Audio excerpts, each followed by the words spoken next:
Ce samedi 13 mai, Agathe Le Caron était l'invitée de Jade et d'Éric Dussard dans On refait la télé sur RTL.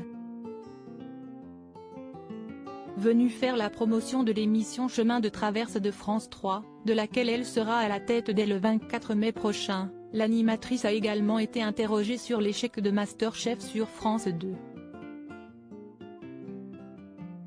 Le concours culinaire qui faisait son retour sur la chaîne du service public en août 2022, 7 ans après la fin de la dernière saison, n'a pas rencontré le succès attendu en matière d'audience. Un coup dur pour Agathe Le Caron, qui s'était vue confier pour la première fois l'animation d'une émission en prime time. Encore un brin amer à ce sujet, la présentatrice de 49 ans a confirmé sur les ondes de RTL que l'émission ne devrait pas revenir de sitôt à l'antenne, malheureusement pas cette année, ça, si est sûr. À mon grand regret, parce que j'adore les émissions de cuisine et j'ai adoré tourner MasterChef. Je ne sais pas si est un échec ou un four d'audience, en tout cas, ce n'est pas un succès. Si est certain, a-t-elle reconnu. Et d'ajouter, c'était dur, franchement. Si est toujours très décevant que ça ne plaise pas.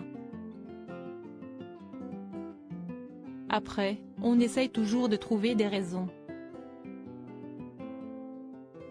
Il ne faut pas se prendre la tête.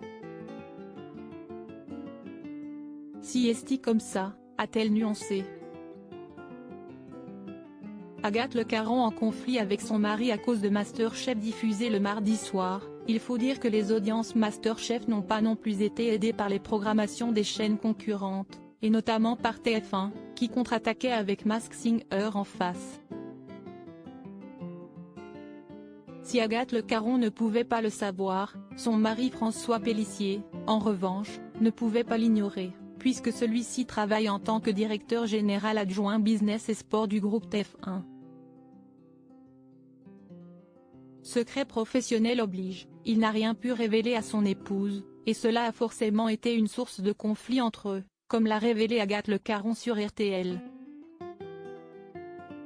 Elle s'est notamment souvenue d'un dîner en compagnie de son mari et de sa meilleure amie, productrice de Top Chef, où elle avait dit à table que MasterChef allait tout déchirer, parce qu'en face, il n'y avait pas forcément une autre émission qui pouvait faire le poids. Elle raconte avoir vu la tête de son mari se décomposer.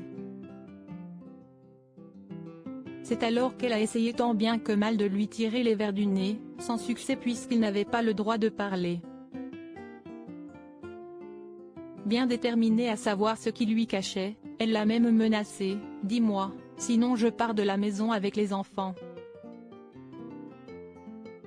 Malgré cela, le concerné a gardé le silence. Si Agathe Le Caron lui en a voulu sur le coup, elle admet aujourd'hui qu'il n'y était pour rien puisque ce n'était pas lui qui choisissait. Article écrit en collaboration avec 6 médias Crédit Photo, capture d'écran RTL.